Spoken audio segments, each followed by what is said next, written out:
Diane Miller and her daughter Emily seemed like an ordinary family, living in a quiet suburban neighborhood. But behind their front door, months of anger and resentment built into a storm that would end in blood. In the summer heat, mother and daughter turned on the man who was supposed to hold their family together, and instead beat him to death. This is the story of how love, loyalty, and rage collided in one of the most shocking crimes the town had ever seen. Diane Miller had spent most of her adult life trying to hold her world together. After her marriage ended in disappointment and years of raising her daughter alone, she believed she had finally been given a second chance. At 42, she was tired of struggle and loneliness, tired of watching life pass by in a blur of routine. When she met Robert Hayes, a man who seemed solid, reliable, and full of confidence, she felt as though her prayers had been answered. To her, Robert wasn't just a partner, he was a chance to rewrite her future. He came from a working-class background, built his career in construction, and carried himself with the kind of assurance that made people trust him immediately. He smiled easily, worked hard, and seemed determined to take care of those he loved. Diane saw stability in him, the kind she had never known with her former husband, and she was eager to step into a new chapter of her life. When they married, the ceremony was small but cheerful, with friends and neighbors congratulating Diane on her good fortune. Her daughter Emily stood beside her in the photographs, dressed in pale blue, smiling faintly for the camera. At 19, Emily was just beginning to navigate the uncertain transition from adolescence into adulthood. She still lived at home, partly because money was tight and partly because she felt unready to leave her mother's side. To outsiders, she seemed supportive of the marriage, but those who knew her well sensed the forced politeness in her smile. The man now stepping into her life wasn't someone she had chosen, and beneath her quiet exterior lay unease that she kept hidden. At first, the Miller household looked transformed. Neighbors walking their dogs in the early mornings saw Robert outside trimming the hedge, waving as though he had lived there for years. On weekends, the family went shopping together, filling the trunk of Robert's truck with groceries. They hosted a barbecue not long after moving in together, inviting people from the street to enjoy food, music, and laughter. For those watching from a distance, it seemed like a success story. A woman who had struggled alone now blessed with a caring husband, a young daughter learning to accept a stepfather, a house filled with warmth. But even in the earliest days, signs of unease began to show if one looked closely. Emily often withdrew to her room after dinner, her phone glowing late into the night as she messaged friends about how difficult it was to adjust. She described Robert as too controlling, too quick to point out mistakes, too ready to criticize. Diane, caught between her desire for peace and her loyalty to her child, brushed these concerns aside, telling herself that adjustment was never easy. She wanted so badly to believe that she had made the right choice, that Robert's presence was a blessing, not a mistake. Robert was not cruel in public, nor was he openly aggressive, but his expectations were strict. He didn't like Emily leaving dirty dishes in the sink, didn't like the way she slept in late, didn't like the friends she invited over. He came from a world of hard work and discipline, and in his mind a household ran on order.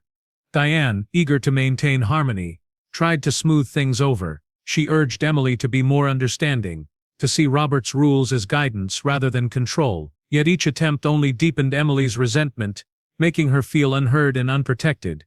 It was in these small, daily conflicts that the seeds of something darker were planted.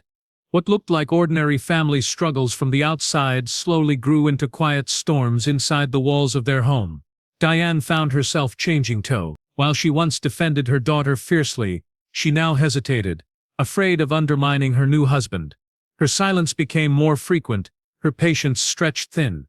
At times she noticed the way Emily glared at Robert when his back was turned, her jaw tight, her fists clenched. Other times she caught herself feeling flashes of irritation at Robert's blunt tone, even as she tried to smile and keep the peace.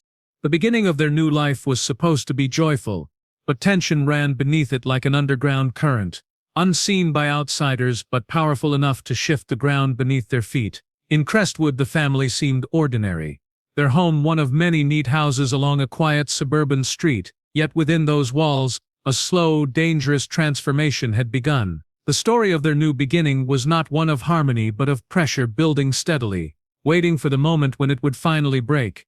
The Miller household soon became a place where silence lingered more often than laughter. Robert had settled quickly into his role, treating the home as though it had always been his. He rose early, left for work before dawn, and returned covered in dust and sweat from long hours on construction sites.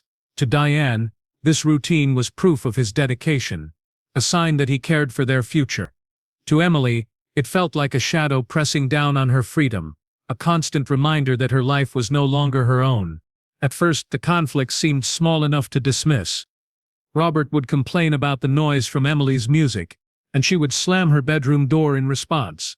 He would make pointed comments about her sleeping past noon weekends, and she would roll her eyes. Diane tried to mediate, telling herself these were normal growing pains between a teenager and a stepfather. But over time, the small clashes deepened into open hostility. Emily began avoiding Robert entirely, waiting until he left the room before entering the kitchen, refusing to join family meals, and staying out late without explanation. When Robert demanded respect, Emily gave him cold silence, and Diane, caught between them, felt the walls closing in. Robert's efforts to establish authority over the house grew harsher. He started setting rules for Emily, insisting on curfews, banning certain friends from visiting, and criticizing the way she dressed. Emily, who had grown up with a mother who rarely imposed limits, felt suffocated. She saw Robert not as a father figure but as an intruder who had no right to dictate how she lived. To her friends, she painted him as overbearing and cruel, a man determined to control every detail of her life. Behind closed doors, she began voicing darker thoughts, saying that life had been easier before he arrived. Diane tried to stay neutral, but her silence was its own kind of betrayal. She had once promised Emily that nothing would ever come between them. Yet she now found herself nodding along to Robert's complaints, hoping it would ease the tension. Each time Emily stormed off, Diane felt a pang of guilt, but she buried it beneath the belief that families required compromise. What she didn't realize was that her quiet compliance was pushing Emily further away, convincing her that even her mother was slipping out of reach. The atmosphere at home shifted from tense to volatile. Robert was quick to anger, and Emily was quick to provoke.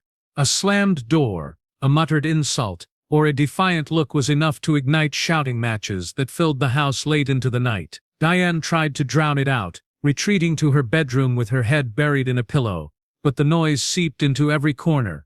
The home that was supposed to represent stability and comfort had become a battlefield where every day felt like a test of endurance. Emily's resentment grew sharper with each confrontation.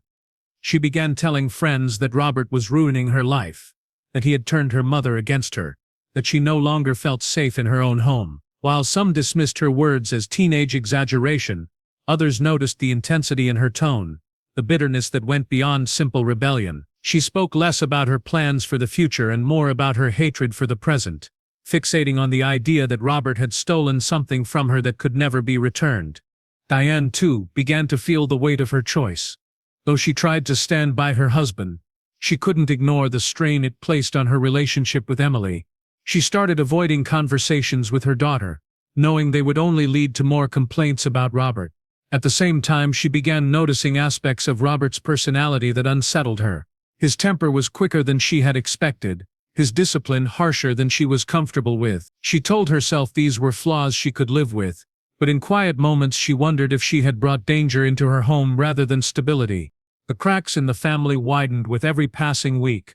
Emily and Robert stopped speaking to each other directly, communicating only through Diane, who was exhausted from playing the unwilling messenger. Even simple questions about dinner, chores, or schedules became battles when filtered through her. The tension thickened the air until it was nearly unbearable, and Diane often found herself sitting in her car long after she returned from work, dreading the moment she had to step inside. By now, the neighbors who once admired their new beginning had started to notice the difference. The cheerful barbecues had ended, replaced by shuttered windows and curt waves. Emily no longer joined her mother and stepfather in public outings, and Robert's voice, raised in anger, could sometimes be heard through the walls on still summer nights. To those looking in, the Miller family still appeared ordinary, but inside the house resentment had taken root. It grew quietly, feeding on silence and bitterness, until it became something far more dangerous than anyone could imagine. By the middle of summer, the Miller household had become a place where anger seemed to hang in the air like heavy smoke. Every conversation carried sharp edges. Every movement was watched with suspicion, Emily had grown colder, her eyes flashing whenever Robert entered the room, and Robert in turn responded with a harshness that only fueled her fury. Diane felt trapped in the middle, clinging to the hope that time might heal the rift, but time only deepened the wounds. The breaking point began like any other ordinary evening. Robert had returned home after a grueling day at the construction site, his shirt damp with sweat, his face set in a scowl. Dinner had been left untouched on the table because Emily refused to join them. Diane sat silently, pushing food around her plate, hoping Robert would ignore the absence, but he noticed immediately. His voice rose, sharp and accusatory, demanding that Emily come downstairs. The command echoed through the house, carrying a weight that made Diane flinch. When Emily finally appeared, her steps heavy, her jaw clenched, the room grew tense with unspoken rage. Robert lectured her about respect, about rules, about how things would be done under his roof. Emily stood rigid, glaring at him with open defiance, her arms crossed tightly over her chest. It was not the argument itself that marked the turning point, but the way it spiraled out of control. Robert slammed his hand against the table, rattling the dishes, and his voice thundered through the small home. The sound seemed to shatter something inside Emily, who turned and stormed out, her footsteps pounding up the stairs until her bedroom door slammed shut with such force that the walls seemed to shake. Diane sat frozen, her hands trembling as Robert muttered under his breath. She felt as though she were caught between two storms, each one pulling her in opposite directions. When she finally rose from her chair, she didn't go after Robert. She went upstairs, where Emily sat on her bed, her face pale and her fists clenched. The room smelled faintly of perfume and nail polish, a sharp contrast to the anger simmering inside it. For a long moment, Diane simply stood in the doorway, uncertain of what to say. In her silence, Emily's anger seemed to find direction. She began to speak in low, furious tones, her words spilling out with a venom that startled her mother. She said she couldn't take it anymore, that Robert was destroying their lives, that he would never stop until they were broken completely. Diane wanted to protest, wanted to tell her daughter that things would get better, but the words never left her lips. She was exhausted from months of conflict, worn down by the constant battles. In that fragile moment, her silence became agreement, and something irreversible shifted between them. What had once been unspoken resentment hardened into a dangerous resolve. That night, as Robert sat in the living room watching television, unaware of the decision forming upstairs, Diane and Emily shared a rare moment of unity. It was not spoken in clear terms, not planned with precision, but it was felt between them all the same. The idea of change no longer seemed impossible. It seemed inevitable. Emily's fury, sharp and unrelenting, met Diane's weariness, and together they forged an understanding that they could not continue living under Robert's control. The rest of the evening passed in a haze of quiet tension. Robert drank from a can of beer, his attention fixed on the flickering screen, while Diane moved silently through the house, her mind racing. Emily remained in her room, pacing like a caged animal, her thoughts dark and restless. The air was thick with anticipation, though none of them dared to name it. When Diane finally lay in bed that night, she found no sleep. She stared at the ceiling, listening to the distant hum of the television, and felt a strange calmness settle over her. Fear lingered at the edges, but stronger than fear was a sense of inevitability. Something had to give, and deep down she knew it would happen soon. In the quiet darkness of her room, with Emily restless just down the hall, Diane accepted that the life she had dreamed of with Robert was already gone. What remained was something far more dangerous, a silent pact between mother and daughter that would change everything. The house itself seemed to sense the shift. The familiar walls, once a place of comfort, now felt like witnesses to a storm waiting to erupt. Every shadow seemed darker, every creak of the floorboards sharper, as though the building itself held its breath. Diane and Emily were no longer simply victims of conflict. They were becoming something else entirely, bound together by desperation and fury. By the time morning arrived, the stage had been set. Robert awoke unaware of the decision brewing within his own home, greeting the day with the same routine as always. But for Diane and Emily, there was no going back. The line between thought and action had grown thin, and all it would take was one more spark to ignite the inevitable. The night it happened was heavy with silence, the kind that presses down on the skin and makes every sound sharper than it should be. Robert sat in the living room, the glow of the television flickering across his face. He looked tired, worn down from the day, his boots kicked off near the couch and an empty beer can resting on the table beside him. He had no idea that upstairs 2 sets of footsteps paced back and forth, restless, waiting. Diane lay in bed, her body still but her mind racing, while Emily moved like a storm, opening and closing drawers, clenching her fists, whispering her rage in short bursts that no one but her mother could hear. There was no grand plan, no detailed preparation. It came together in the raw heat of desperation. Emily's anger had reached its peak, burning with a ferocity that would not be contained any longer. Diane, exhausted and worn down, no longer pushed back. She had become a silent accomplice to the fury that had taken root in her daughter. The thought of ending the constant conflict no longer felt unthinkable. It felt like release. The house was quiet when Emily finally stepped out of her room. In her hands she carried a heavy object she had pulled from the closet. Something ordinary transformed into a weapon by the weight of intent.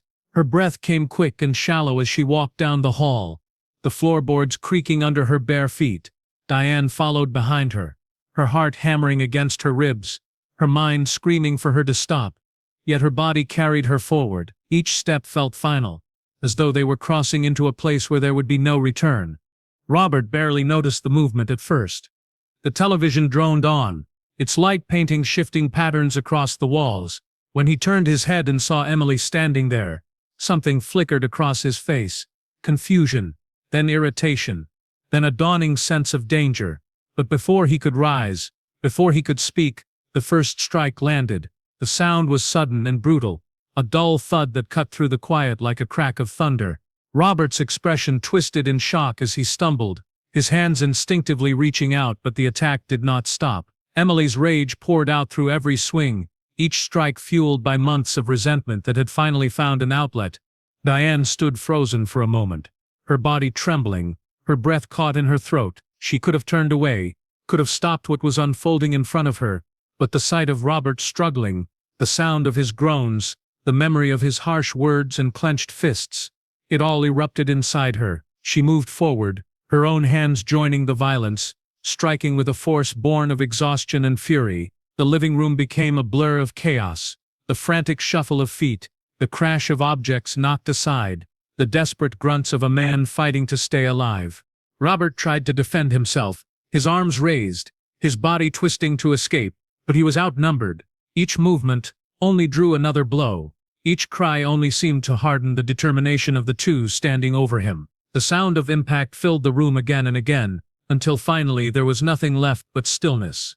Robert's body lay crumpled on the carpet, motionless, the flickering light of the television casting cold shadows across his face. The silence that followed was suffocating. Emily stood panting, her hands trembling as the weapon slipped from her grip and clattered to the floor. Diane backed away, her chest rising and falling in uneven bursts, her eyes fixed on the body that only moments ago had been filled with life. The reality of what they had done crept in slowly, not as a single realization, but as a weight pressing heavier with every breath. The room felt different now, altered by the violence that had taken place within it. The furniture seemed out of place, the walls seemed closer, the air itself seemed tainted. Emily wrapped her arms around herself, her expression hard but her body shaking with the aftershocks of what she had unleashed.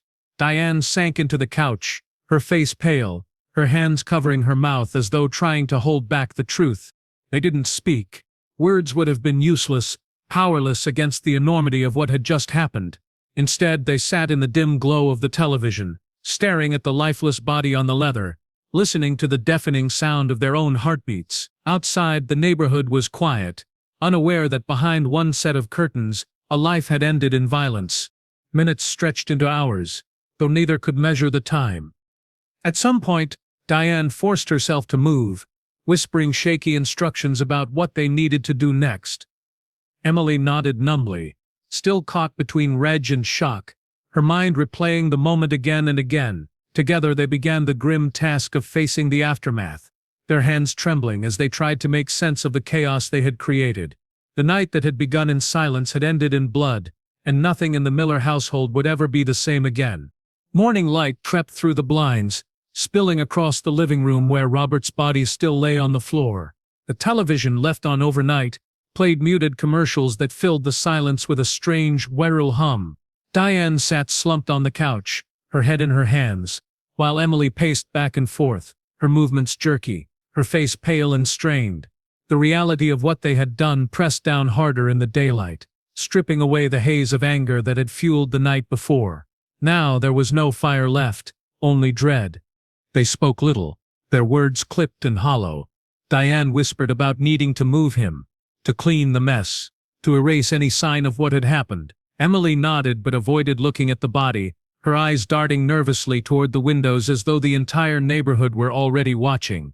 Together they dragged Robert's body across the floor, wrapping it in a blanket that once sat neatly folded in the closet. Every movement was heavy, every sound amplified. The thud of his body hitting the ground, the scrape of furniture being pushed aside. It all echoed in their ears like sirens. They argued in hushed tones about what to do next. Diane wanted to hide him in the garage until they could come up with a plan, while Emily pushed for burying him somewhere far away.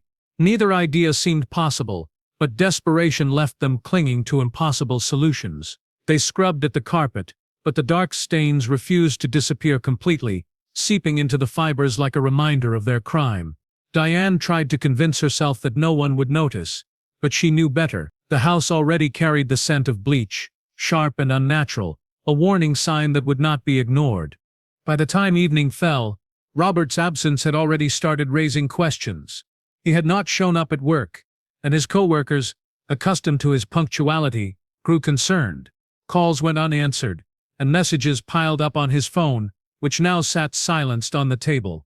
Neighbors noticed the drawn curtains at the Miller house, the unusual quiet, the way Emily avoided leaving the property. Suspicion began to ripple, subtle at first, but growing with each passing day. Diane tried to maintain a facade of normalcy, stepping outside to water the plants, offering brief smiles to those who passed, but her movements felt stiff, her words rehearsed. Emily, unable to hide her unease, retreated completely, staying inside with the blinds closed, her phone clutched in her hands as she ignored the worried texts from friends. The mother and daughter had built a fragile wall of secrecy around themselves, but it was already beginning to crack. The police arrived 3 days later, responding to a missing persons report filed by Robert's supervisor. They asked polite but pointed questions, standing at the doorstep with notepads in hand.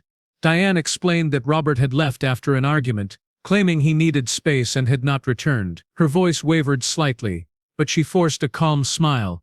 Emily stood behind her, arms crossed tightly, her face pale. The officers nodded, made notes, and promised to follow up. Inside, panic set in. Diane and Emily whispered furiously about what the police might discover, their nerves fraying with every knock at the door, every ringing phone. They had tried to clean, but small leaks remained. The carpet, despite the scrubbing, still showed faint discoloration. A neighbor had seen them carrying blankets to the garage late at night. Their lies, fragile and rushed, began to unravel. It did not take long for investigators to piece together the inconsistencies. Robert's truck still sat in the driveway, untouched. His wallet and keys were inside the house. Friends confirmed he had never mentioned leaving. When officers returned with a warrant, the search exposed everything. They found the traces of blood beneath the cleaned carpet fibers, discovered the blanket with faint stains tucked hastily away, and uncovered evidence in the garage that pointed to an attempted cover-up. Diane and Emily were taken into custody that same evening. The neighbors gathered outside, whispering in disbelief as flashing lights bathed the quiet street in red and blue. The sight of mother and daughter led away in handcuffs sent a chill through the community, shattering the illusion of suburban calm. What had seemed like an ordinary family had hidden a nightmare behind closed doors. At the station, the story came apart under questioning. Emily's fury boiled over, her words spilling out in fragments of confession and accusation. Diane broke soon after, her exhaustion leaving her unable to maintain the facade. Together they admitted what had happened, though each tried to shift the blame onto the other. It became clear that the crime was not the result of a single moment, but the culmination of months of tension, resentment, and silence.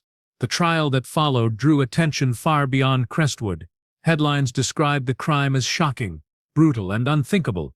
A mother and daughter bound together not by love but by shared violence. Prosecutors painted a picture of a household poisoned by resentment, a place where anger had been allowed to fester until it exploded in blood. The jury needed little time to convict.